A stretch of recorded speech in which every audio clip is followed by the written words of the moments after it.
नमस्कार. तसं तर चूक शोधणं किंवा चुका काढणं हे चुकीचं नाही. फक्त त्याची सुरुवात स्वतःपासून झाली पाहिजे इतकंच. प्रत्येकाचा जीवन प्रवास वेगळा असतो. म्हणून आपण आपली बरोबरी कधीही कुणाशी करू नये.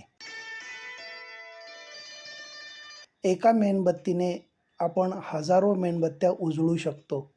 आनंदाचेही तसेच आहे. आपण जितका आनंद वाटणार तितकाच तो वाढणार. आनंद हा वाटल्यानं कधीच कमी होत नसतो. आपलं आयुष्य हे दुसऱ्यांच्या आयुष्याशी तुलना करत राहिल्यास आपल्याला कधीच मनःशांती मिळणार नाही. आपल्याकडे जे आणि जितकं आहे त्यामध्ये आनंदी राहायला शिकलं पाहिजे. अनेकदा राग आला की आपण लगेच अबोला धरतो, पण त्यामुळे संवादाचे दरवाजे बंद होऊन परिस्थिती अधिक चिघळत जाते.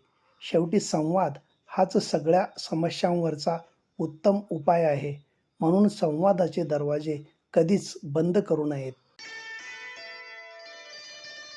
स्वार्थ आणि मोठेपणा सोडला की आनंद घेता येतो आणि देताही येतो.